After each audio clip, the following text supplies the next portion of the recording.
আমাদের অনেক মেয়েদেরই বাসায় সেলাই মেশিন আছে, কিন্তু আমরা টুকিটাকি কাপড় চোপড় কাটতে পারি বা সেলাই করতে পারি, কিন্তু অনেকেই আছে সালোয়ারের রাবারটা কিভাবে লাগায় সেটা লাগাতে পারি না। তো আজকে আমি খুব সহজেই দেখিয়ে দিব কিভাবে সালোয়ারের রাবার লাগায়। এই যে দেখুন, এটা হচ্ছে উল্টা সাইড, মানে যেই সাইডকে সেলাই করা হয়। আমি এটা ভিতরের সাইডে দিয়ে দিলাম, এই যে সেলাইটা। তো ভিতরের সাইডে দেওয়ার পরে অবশ্যই সালোয়ারের যে রাবার, এটার কিন্তু একটা মাপ আছে। সালোয়ারের কোমরের 4 ভাগের 1 ভাগ রাবার নিয়ে এই যে আমি কিন্তু আটকিয়ে নিয়েছি সেলাই করে, দেখছেন গোলভাবে। এখন আমি ঠিক ভিতরের সাইডটায় রাবারটা বসিয়ে দেব। এই যে ভিতরে যে জোড়াটা, ঠিক এখান থেকেই আমি রাবারটা বসিয়ে সেলাই করে নেব, যাতে আমার একটু সুযোগ হয় সেলাই করতে। এই যে রাবারটা এখন বসিয়ে ভাঁজ করে নেব, ঠিক কাপড়টা যতটুকু আমার ভিতরে সেলাইয়ের জন্য রাখার দরকার ততটুকু রেখে এখন সুইয়ের নিচে বসিয়ে নিলাম। তো অবশ্যই খেয়াল রাখবেন কাপড়টা উল্টা ভাও সাইডে না, উল্টা সাইড থেকে রাবারটা বসাতে হবে। তো বসিয়ে নিলাম এবং যতটুকু সেলাই করব ঠিক ততটুকু ভাঁজ করে নিলাম। এখন এখানে আমি সেলাই করে নেব। সুইটা এখানে গেঁথে দিলাম হাত দিয়ে ঘুরিয়ে। এবারে আমি আস্তে আস্তে করে সেলাই করে নেব, এবং সেলাই করার সময় অবশ্যই খেয়াল রাখতে হবে যাতে রাবারের উপরে সেলাইটা না পড়ে। রাবারটা ভিতরে রেখে এই যে হেমটা আছে, হেমটা দিয়ে সমান পরিমাণ রেখে সেলাই করে যাব। তো এরকম সেলাই করব। আবারও আমি বলি, এইভাবে সেলাই করার পর অবশ্যই মাথায় খেয়াল রাখতে হবে যাতে রাবারের উপরে সেলাইটা না পড়ে। রাবারটা থেকে একটু সামান্য পরিমাণ বেশি কাপড় রেখে সেখানে সেলাইটা করে যেতে হবে।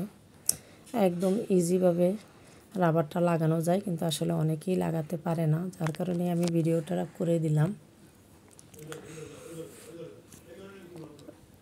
রাবারের মাপটা সঠিক রাখতে হবে। রাবারের মাপের থেকে যদি দেখা যায় যে কোমরটা একদম বেশি হয়ে যায়, সেই ক্ষেত্রে কিন্তু কাপড়টা বেশি হবে এবং রাবারটা লাগানোর পর একটু গোছানো গোছানো থাকবে। আর যদি রাবারের মাপটা ঠিক থাকে কোমরের সাথে, তাহলে কিন্তু কোনো গোছানো থাকবে না।